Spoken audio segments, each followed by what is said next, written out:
Assalamualaikum warahmatullahi wabarakatuh. Ashama akkam jirtu hordoftoota channel YouTube Abdul App.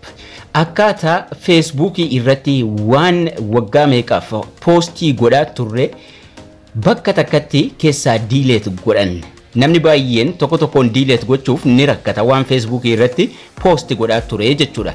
Bakka takkatti walitti qabuudhaan waan mara eddee takkatti bakka takkichatti delete gochuu dandeenya jechuudha. Maaliif profile Facebook keenya jala tokkoon isaa tuqaa sadan tuqaa hide gochuu yookaan immoo remove gochuun ni ulfaata waan ta'eef namoonni baay'een immoo waan channel jala jiru bakka takkatti qulqulleessuu barbaadu.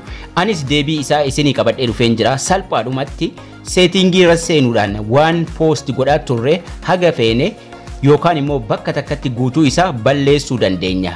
Erga sarara sadan tuqannee asirra seennee booda gara settingii deemna. Setting and privacy waan jedhu jira. Setting and privacy tuquudhaan gara fuulduraa deemna jechuudha. Setting and privacy tuqannaa ammallee settingiin jala isaatti nuufa. Amma settingii tuquudhaan gara fuula duraa adeemna. Settingii tuqannee yeroo gara fuula duraa deemnu haala kanaan nuu fida. Profile setting irra tuqachuun gara fuula duraa deemna. Namoota immoo Facebookin keessan profile setting kan hin qabneefis isinitti agarsiisa. Kara lachuunu profile setting warra qabdaniif profile setting kanarra tuqachuudhaan gara fuula duraa adeemna. Yeroo gara fuula duraa deemnu haala kanaan nuuf fida. Active log waan jedhu barbaaddanna. Active log waan jedhu kana irra tuqachuun gara fuula duraa deemna. Active log. Active logi kanarra seenuudhaan waan haga har'aatti postii godhaa turre bakka takkatti delete gochuu dandeenya jechuudha. Active log irra yeroo seennu haala kanaan nu baasa. Mata duree public post jedhu jira.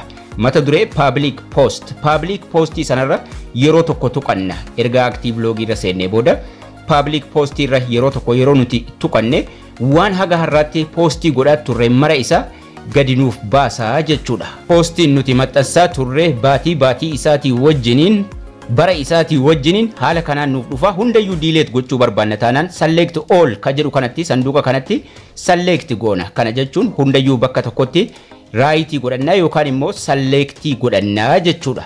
Yoo bakka takkatti balleessuu barbaanne erga select goone booda recycle bin ka jedhu kun jala isaa jira. Recycle bin jala jiru kana tuquudhaan delete ofirraa goona. Kanagaa kan nuti goonu yoo postii haga har'aatti gochaa turre yookaan immoo waan Facebook keenya jalatti maxxansaa turre guutuu isaa bakka takkatti yoo balleessuu barbaanne select guutuu gochuudhaan balleessinaa jechuudha. Garuu haga ta'e qofa select gochuu dandeenya. All ka jedhu kana irraa kaasuudhaan gochuu dhiifne postii nun barbaachifne qofa ka balleessuu barbaannu qofa select godhanna. Irra deebnee postii nun barbaachifne kan Facebook keenya jala bakka takkatti balleessuu barbaanne irra deemnee postii barbaanne select goonaa jechuudha. Sanduuqa duuba isaa jirutti postii 20, postii 10, postii 100 haga barbaaddan select gootuu jechuudha. Sanduuqa duuba isaa jiru kanatti select godhattu.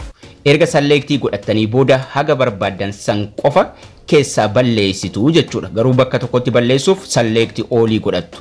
Erga waan isin barbaachifne mara select godhattanii booda jala kana recycle bin ka jedhu kun ni jira. Recycle bin ka jedhu kana tuqattu.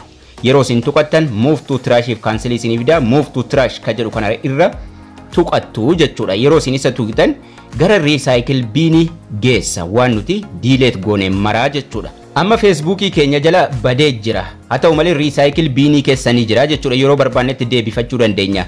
Gubbaa irra erga delete goone booda recycle bin ka jedhu kun ni jira. Recycle bin kanarra tuqanne yoo waan dogoggoraan balleessine ta'e ni deebifanna. Select all gubbaarra kan nuti amma delete goone kana select all gochuudhaan yoo dogoggoraan goone ta'e restore godhanna. Jala sana restore ka jedhu ni jira deebifachuudhaaf haga barbaanne keessa tuqaa sadanitti tuquudhaan immoo delete goone waan achi keessa jiru guutuusas irra deebinee balleessinaa jechuudha. Yoo feenes recycle bin dhuma kana keessatti dhiifna. Al tokko move to recycle bin jennaan badeera waan ta'eef jechuudha. Namoota yeroo setting irra seentanii privacy and setting keessa setting irra yeroo seentan profile setting hin qabne Facebookin keessan haala kana isinii banu akkuma setting Facebook keessa seentaniin active log waan jedhu barbaaddattu. Gara gajjallaa kana active log jedhee jira. Active logi kanarra tuqachuun gara fuula duraa deemtu. Sistemni isaa xiqqoosii adda waan ta'eef lachuu isinii qabadhee dhufe haala kanaan isiniif bana. Gubbaa irra filters waan jedhu jira. Filters jalqaba irra jira. Filterii kanarra tuqattu. Yeroo isin filterii kanarra tuqattan kaataagorii fi deetii isinii fida. Kaataagorii ka jedhu kanarra tuqattu ammallee kaataagorii kanarra tuqachuudhaan jalqaba irratti your post waan jedhu isinii fida your post sana irra yeroo tokkicha tuqattu jechuudha your post ka jalqaba irra jiru sanaan booda allis filattan rakkina takka hin qabu all ka jedhu ka jalqaba irra jiru filattu jechuudha all isii jettu kana yeroo isin tuqattan waan isin Facebook irratti postii godhaa turtan waan namni share isin jalatti godhaa ture mara isaa bakka takkatti isiniif baasa gubbaa irratti manage jira erga haala kanaan isinii banee booda gubbaa irra manage activity waan jedhu jira manage activity filterii fuula duraa jechuudha manage activity kana irra yeroo tokkicha tuqattu manage activity kana yeroo isin tuqtan haala kanaan isinii baasa your post isa jedhu isa jalqaba irra jiru kana filattu your post ka jedhu jalqaba irra jira isa filattu amma sanduuqa select itti godhan isiniif fidaa jechuudha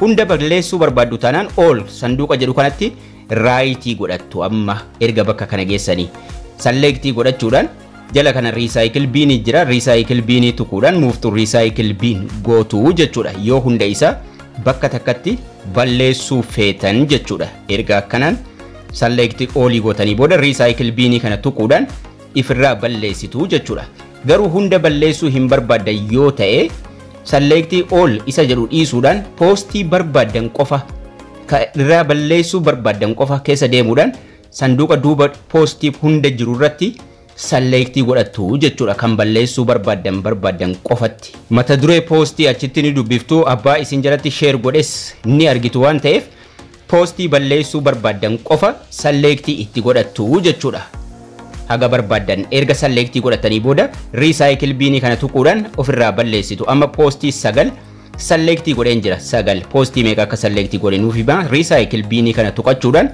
move to trash ka jedhu kana tuqne delete ofirraa goonaa jechuudha move to trash yeroo nuti tuqne wanni nuti select goone marti isa Facebook keenya jalaa ka'ee gara recycle bin deemaa jechuudha kana jechuun delete ta'ee jira garuu yeroo barbaannetti yoo barbaanne deemnee deeffachuu dandeenya hin barbaannu taanaan mata duree recycle bin jedhu gubbaa jiru irra tuqachuudhaan gara recycle bin seennee waan amma delete goone hunda isaa achi keessaa ilaalla as keessaa is balleessuu barbaannaan select all gochuudhaan right itti godhanna select all itti sanan booda yoo barbaanne ni deeffanna restoreedhaan yoo barbaachifne tuqaa sadan tuquudhaan delete ka jettu kun as jirti guutuu isaa delete gochuudhaan empty goone of jalaa baaf stepin isaa baay'ee xiqqoodha tokko tokkoon delete godhaa ooluu nu barbaachisu bakka tokkotti delete gochuu dandeenya isiniin jedha barnoonni keenyas kana fakkaata haga barnoota kutaa itti aanu walitti deebinutti turtii gaarii nagayaan tura